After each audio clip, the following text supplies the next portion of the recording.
विद्यार्थी मित्रांनो, मागच्या तासाला आपण भाषाकुल संकल्पना, भाषा वर्गीकरणाची तत्त्वे आपण अभ्यासलीत. ह्या तासाला आपण जगातील भाषाकुळे किंवा भाषा परिवार ह्याचा अभ्यास करणार आहोत. जगातील भाषांच्या संख्येबाबत अनिश्चितता आहे. भाषिक कुळसंख्येबाबतही अनिश्चितता आहे. कारण अंदमान बेटावरील भाषा किंवा अमेरिकेतील आदिवासींची भाषा, ॲटिलिस बेटांवरील कॅरिबियन भाषा अशा अनेक भाषांबाबत निश्चित असा अभ्यास झालेला नाही आहे. त्याचप्रमाणे जगामध्ये एकूण किती भाषाकुळे आहेत या संदर्भातही निश्चित अशी मांडणी किंवा अभ्यास झालेला आपल्याला दिसत नाही. वेगवेगळ्या शास्त्रज्ञांनी ती संख्या वेगवेगळी मानलेली आहे. भाषाकुळे जी आहेत ती सुद्धा भिन्न भिन्न मानलेली आहेत. आणि असे असले तरी ही संख्या 18 मानावी असे अनेक भाषा वैज्ञानिकांचे मत आहे.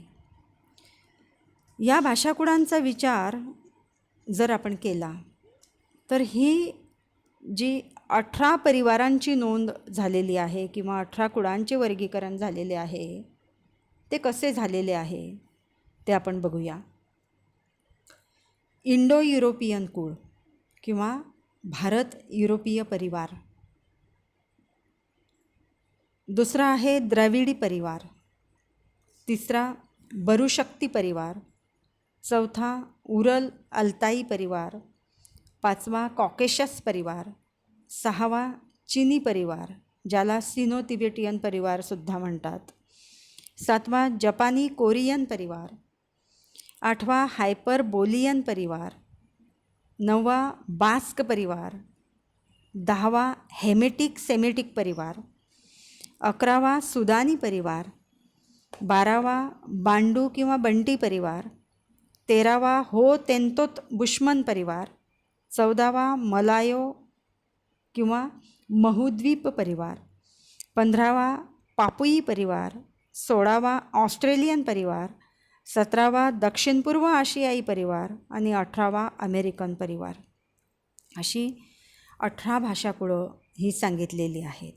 आता याचं वर्गीकरण जर आपण बघितलं तर 1 ते 10 म्हणजे इंडो युरोपियन कुळापासून तर हेमेटिक सेमेटिक परिवारापर्यंत किंवा कुळापर्यंत ह्या भाषा किंवा ही भाषाकुळे ही युरोप आणि आशिया खंडातील आहेत. म्हणजे त्यामध्ये इंडो युरोपियन, द्राविडी, बरुशक्ती, उरल अल्ताई, कॉकेशस, चिनी परिवार, जपानी, हायपरबोलियन, मास्क परिवार आणि हेमेटिक सेमेटिक परिवार एवढे 10 भाषाकुळं जी आहेत तर यांना युरोप आणि आशिया खंडातील आहेत ह्या भाषाकुळं आणि म्हणून यांना युरेशिया या नावाने ओळखले जाते. 11 ते 13 ही भाषाकुळं जी आहेत म्हणजे सुदानी परिवारापासून तर हो तेंतोत बुशमन परिवार अशी ही भाषाकुळं जी आहेत तर या परिवारांना आफ्री आशियाई भाषा परिवार असे म्हणतात.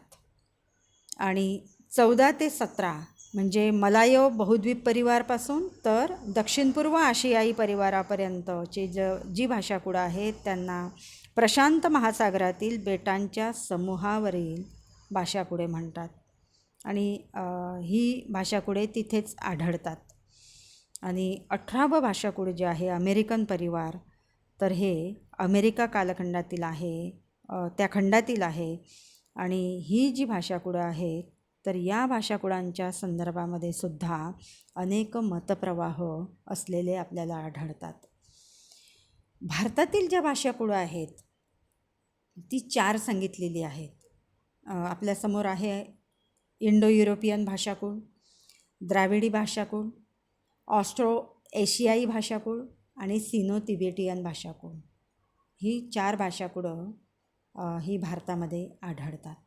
पैकी पहिलं जे भाषाकुळ आहे इंडो युरोपियन भाषाकुळ तर ह्या भाषाकुळामध्ये जगातील सर्व भाषाकुळांमध्ये लक्षणीय आणि अतिमहत्त्वाचं मानलं गेलेलं हे भाषाकुळ आहे. या परिवारास इंडो जर्मनिक या नावाने सुद्धा ओळखलं जातं. लक्षात ठेवा की इंडो युरोपियन भाषाकुळ हे जगामध्ये महत्त्वाचं मानलेलं असं भाषाकुळ आहे आणि याला इंडो जर्मनिक या नावाने ओळखलं जातं. कारण या परिवाराची जी सीमा आहे तर पूर्वेस भारतापासून पूर्वेस आणि पश्चिमेस जर्मनीपर्यंत पसरलेली आहे आणि म्हणून या भाषाकुळाला इंडो युरोपियन हे नाव रूढ झालेलं आपल्याला दिसतं. आता या भाषाकुळाची वैशिष्ट्ये काय आहेत? या भाषाकुळामध्ये जगातील कला, साहित्य, शिक्षण, विज्ञान, राजकारण, पराक्रम, सुधारणा इत्यादी क्षेत्रात पुढारलेल्या देशांच्या भाषा आहेत. म्हणजे यामध्ये कोणकोणते देश येतात ते आधी आपण बघू. यामध्ये England, France, Germany, Italy, Spain, Portuguese, Bharat आणि इराण. म्हणजे बघा आता ह्या देशांची नावं जरी आपण बघितली तरी हे पुढारलेले देश आहेत, विकसित देश आहेत. आणि या देशांमधल्या वर आपण जे बघितलं की कला, साहित्य, शिक्षण, विज्ञान, राजकारण, पराक्रम आणि सुधारणा ही जी क्षेत्र आहेत या क्षेत्रामध्ये पुढारलेले हे देश आहेत आणि या देशांच्या ज्या भाषा आहेत त्या ह्या कुळामध्ये येतात. हे वैशिष्ट्य आहे इंडो युरोपियन भाषाकुळाचं. दुसरं वैशिष्ट्य आहे या कुळातील भाषांचा व्युत्पत्तीशास्त्राच्या सहाय्याने जर आपण मागोवा घेतला तर या भाषातील शब्दांची मूळ रूपे शोधता येतात. म्हणजे व्युत्पत्तीशास्त्राच्या आधारे सुद्धा मूळ रूपे आपल्याला शोधता येतात. प्रत्येक शब्द शेवटी कोणत्या तरी सीमांत धातूपर्यंत येऊन पोहोचतो. म्हणजे ह्या सगळ्या ह्या ज्या आपण आता वर जे देश पाहिले या देशांमध्ये असलेल्या ज्या भाषा आहेत तर त्याचं हे वैशिष्ट्य आपल्याला सांगता येतं. तिसरं वैशिष्ट्य आहे या गटातील भाषा एक प्रमाण भाषा आणि अनेक पोटभाषा असे रूप त्याचे दिसते. एक प्रमाण भाषा आणि त्याच्या अनेक पोटभाषा. समजा भारतातली कुठलीही भाषा आपण जर घेतली तर तिच्या एक प्रमाण भाषा आणि त्याच्या अनेक पोटभाषा. समजा आपण आता मराठीचंच उदाहरण घेऊ की मराठी प्रमाण मराठी आणि तिच्या पोटभाषा खूप साऱ्या तुम्हाला मराठीच्या पोटभाषा दिसतील, बोलीभाषा दिसतील. शिवाय या पोटभाषांचा मूळ भाषांवर व मूळ भाषेचा पोटभाषेवर ठसा उमटलेला दिसतो. हे आणखी एक विशेष आपल्याला ह्याच्यामध्ये सांगता येते. या प्रकारच्या गटातील भाषांमध्ये व्याकरणिक विसंगतीपेक्षा सुसंगती अधिक आहे, नियमबद्धता त्यामध्ये आढळते. हा आणखी एक विशेष आपल्याला सांगता येतो. व्याकरणिक विसंगती नाही तर सुसंगती आहे, त्याच्यामध्ये नियम आहे. व्याकरण आहे म्हणजे नियम आहेत. पाचवं वैशिष्ट्य ह्याचं असं आहे ह्या भाषाकुळाचं की या गटातील म्हणजे या भाषाकुळातील नामे, क्रियापद असे वेगवेगळे प्रकार याच्यामध्ये आढळतात आणि त्यांची घटना निराळी आहे. या भाषांमध्ये 3 वचने, 5 ते 9 विभक्ती संख्या आढळते. आपल्या मराठीमध्ये पण आपल्याला माहिती आहे की एक वचन, अनेक वचन आणि ही वचने आपल्याला त्याच्यामध्ये आढळतात आणि विभक्ती पण आपल्याला माहिती आहे की प्रथमेपासून संबोधनापर्यंत म्हणजे साधारणपणे आपल्या इकडे तीच संख्या आढळलेली दिसते, 5 ते 9 या गटातली. आणि म्हणून ह्या सगळ्या ह्या देशातील ही जी भाषाकुळं जेव्हा आपण अभ्यासतो त्याच्यामध्ये व्याकरणिक साम्य दिसतं. त्याच्यानंतर वचनं, विभक्ती संख्या, नामं, क्रियापदं तर ह्याच्यामध्ये सुद्धा साम्य असलेलं दिसतं.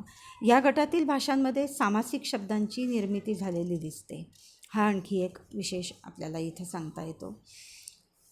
पुढचं वैशिष्ट्य आहे की या गटातील भाषेतील बोलीचा विकास क्रमाक्रमाने झालेला दिसतो. म्हणजे बोली ज्या आहेत, उदाहरणार्थ आपण असं घेऊ की संस्कृतपासून पाली, पालीनंतर प्राकृत आणि त्यानंतर अपभ्रंश आणि मग सगळे भाषा, उत्तर भारतीय भाषा. अशा पद्धतीने ह्याचा विकास झालेला आपल्याला दिसतो. आपण अपभ्रंश नंतर आपण मराठीचा विचार केला तर मराठी, महाराष्ट्राचा विचार केला तर, लोकसंख्येच्या दृष्टीने विचार केला तर या भाषाकुळातील भाषा बोलणारे लोक अधिक आहेत. भूभागाच्या दृष्टिकोनातून पाहिले तर या भाषाकुळाची भौगोलिक व्यापकताही अधिक आहे आणि या कुळातील भाषांमधून भौतिकशास्त्रांचा विकास अधिक झालेला दिसतो. हे आणखी एक वैशिष्ट्य सांगता येतं. या कुळातील भाषेचा प्रभाव जगावर आहे.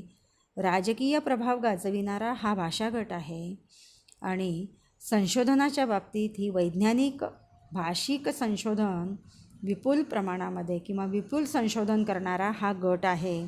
भारतातील हिंदी, मराठी, आसामी, उडीसा, पंजाबी, बंगाली इत्यादी भाषा या गटातील भाषा आहेत. म्हणजे भारताचं उदाहरण जर आपण घेतलं तर म्हणजे ही जी उदाहरणं किंवा ही जी वैशिष्ट्ये आपण पाहिली इंडो युरोपियन भाषाकुळाची, आणि ह्यामुळेच हे भाषाकुळ जे आहे हे जगामध्ये लक्षणीय आहे आणि महत्त्वाचं असं भाषाकुळ आहे. कारण एवढी विविध अशी लक्षणे ह्या भाषाकुळाची आपल्याला सांगता येतात. दुसरं जे भाषाकुळ आहे, आपण पहिलं अभ्यासलं इंडो युरोपियन भाषाकुळ, दुसरं आहे द्राविडी भाषाकुळ. आता हे द्राविडी भाषाकुळ जे आहे तर हे भारतामध्ये आढळणारे दुसरे भाषाकुळ असून हे दक्षिण भारतातील कर्नाटक, आंध्र, तामिळनाडू, केरळ आदी राज्यांमध्ये आढळते. भारताचा नकाशा आपल्याला ठाऊक असेल, नसेल तर तो बघा. आणि हे कर्नाटक, आंध्र, तामिळनाडू, केरळ ही राज्य त्याच्यामध्ये बघा. आणि हा जो ह्या प्रांतामध्ये बोलल्या जाणाऱ्या ज्या भाषा आहेत तर तो आहे द्राविडी भाषाकुळ हा प्रकार. तर या कुळामध्ये कानडी आहे, तेलुगू, तामिळ आणि मल्याळम या प्रमुख भाषा आहेत.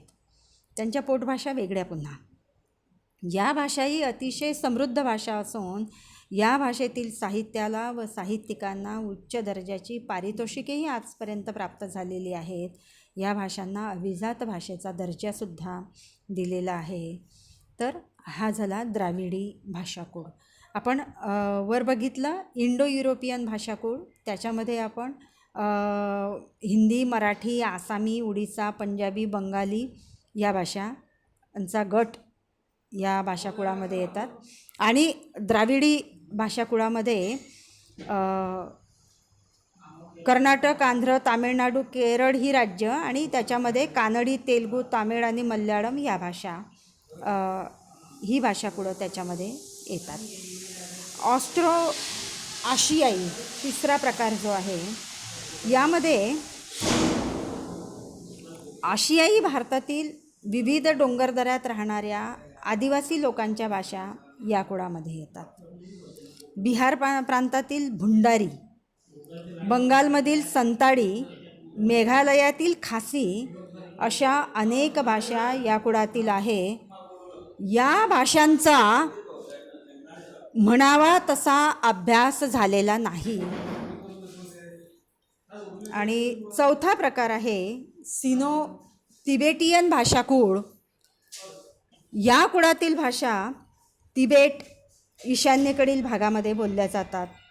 लडाखी, नेवारी, बोरो, मणिपुरी, मिंझो अशा अनेक भाषा या कुळातील भाषा आहेत.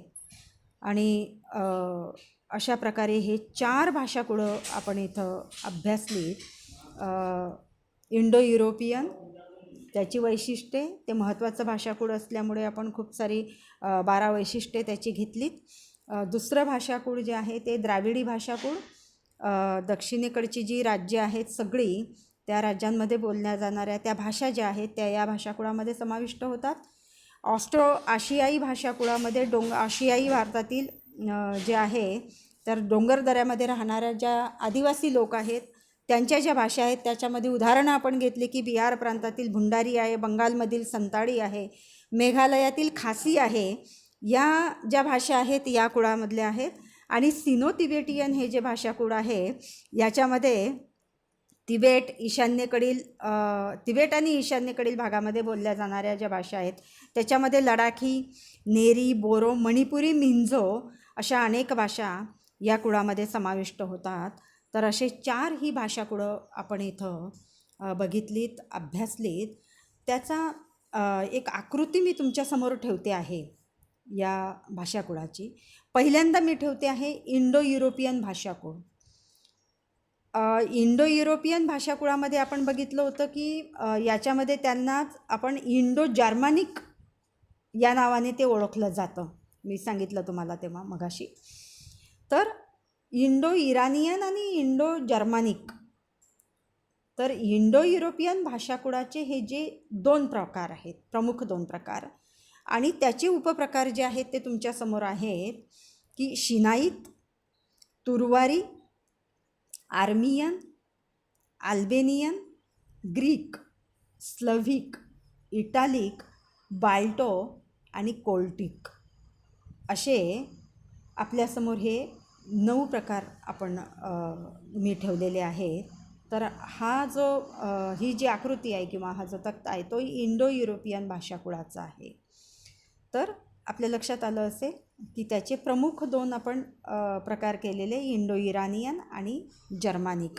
कारण ह्या इंडो युरोपियन भाषाकुळालाच आपण इंडो जर्मानिक भाषाकुळ या नावाने ओळखतो आणि म्हणून त्याची अशी विभागणी आपण केलेली आहे. तर इंडो इटालियन जी शाखा आहे किंवा कूळ आहे त्याचा विस्तार पण आपल्याला इथं ह्या आकृतीच्याद्वारे दाखवता येतो. इंडो इरानियन जी आहे त्याच्यामध्ये आर्य भारतीय भाषा आणि इराणी भाषा, म्हणजे इंडो इटालियन म्हटल्यानंतर आपल्याला पुन्हा 2 प्रकार त्याचे करावे लागतात. जसं इंडो युरोपियनमध्ये इंडो इरानियन आणि जर्मनिक असं आपण केलं आहे, तसं इंडो इरानियनमध्ये आर्य भारतीय भाषा आणि इराणी भाषा. आता आर्य भारतीय भाषा आपल्याला माहिती आहे की आर्य भारतीय भाषांमध्ये संस्कृत आहे, प्राकृत आहे, अपभ्रंश आहे. आणि अपभ्रंशपासून निर्माण झालेल्या ज्या भाषा होत्या तर त्यामध्ये मराठी, गुजराती, हिंदी आणि बंगाली हे आपल्याला माहिती आहे. आपण नेहमी उल्लेख करतो की संस्कृत, प्राकृत, अपभ्रंश आणि मराठी असा हा मराठीच्या उत्पत्तीचा क्रम आपण सांगतो. मग मराठीबरोबर गुजराती, हिंदी आणि बंगाली ह्या आर्य भारतीय भाषा आहेत आणि त्यांचासुद्धा असाच प्रवास झालेला आहे, असाच विकास झालेला आहे. संस्कृत, प्राकृत, अपभ्रंश आणि नंतर मराठी, गुजराती, हिंदी, बंगाली कोणतीही भाषा आपल्याला याच्यामध्ये घेता येईल उदाहरणादाखल. आता दुसरा जो प्रकार आहे इंडो इरानियनचा तो आहे दुसरा प्रकार इराणी भाषेचा. तर या इराणीमध्ये प्रामुख्याने 3 अशा भाषाकुळं आपल्याला दिसतात: आवेस्ता, प्राचीन आणि पार्शियन. आवेस्ताचे पुन्हा 2 प्रकार आहे, पश्तू आणि बलुची, आणि पार्शियनचे पेहलवी आणि पार्शियन असे प्रकार आहेत. आता ही काही आपल्याला तुम्हाला परिचित नसतील, पण आता तुम्हाला ह्याचा परिचय होईल. ही आकृती जी आहे ह्याच्यावरून तुमच्या ते लक्षात येईल. आणि ही सगळी जी भाषाकुळं आहेत ह्या भाषाकुळांच्या संदर्भामध्ये वैज्ञानिकांमध्ये भिन्न भिन्न मतं जरी आढळत असली तरी इंडो युरोपियन भाषाकुळ हे महत्त्वाचं भाषाकुळ आहे. आणि इतर भाषाकुळं जी आहेत द्राविडी, ऑस्ट्रो आशियाई आणि सिनो तिबेटियन ह्यांचासुद्धा अभ्यास आपण आता इथं केला. आकृतीच्या आधारे आपण हा अभ्यास केलेला आहे. पुढच्या तासाला आपण जो होनरे नावाचा जो भाषा वैज्ञानिक आहे त्याचा जो आंतरबहिर्वर्तुळ सिद्धांत आहे भाषाकुळांच्या संदर्भातला तो आपण बघूया. इथं थांबूया. धन्यवाद.